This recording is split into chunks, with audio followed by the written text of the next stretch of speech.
కాలం రాబోతుంది. ఆ కాలంలో కొండ మీద కొండ కింద ఆరాధన ఉండవమ్మా, జరిగితే నీ గుండెల్లో జరుగుతుంది ఆరాధన. ఎలాగంటే ఆత్మతోనూ సత్యంతోనూ జరుగుతుంది. ఈ ఆరాధన ఆదివారానికో శనివారానికో శుక్రవారానికో బుధవారానికో ముడిపెట్టింది కాదు. ఇది క్రైస్తవుడు గుండెల్లో ప్రతిరోజు జరిగేటువంటి ఆరాధన జరుగుతుంది. ఇది నిత్యము జరుగుతుంది, కానీ సహవాసంగా కూడుకోవాలి. ఆ కూడుకునే రోజు అపోస్తులు నియమించారు ఒక రోజు. ఆ రోజుకి ఏ పేరు వచ్చింది? ఆదివారం పేరు వచ్చింది. కాబట్టి ఆదివారం కూడుకుంటున్నాము. కానీ మనకి ఆరాధన ఎలా కట్టిందో తెలుసా?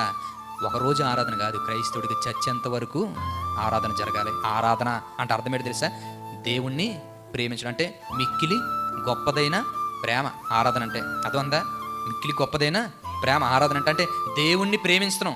ఇప్పుడు మనం ఆరాధనకి వెళ్తున్నాం అంటే ఏమని చెప్తున్నట్టు? అమ్మ ఆరాధన ఎప్పుడు ఉంటుందంటే ఆదివారం ఎంతసేపు ఉంటుంది? గంట ఆరాధన ఉంటుందండి. అంటే ఇప్పుడు ఆరాధన ఏమన్నాను? ఇప్పుడు నేను ఆరాధన అని దేవుణ్ణి ప్రేమించడం. అర్థం ఉందా?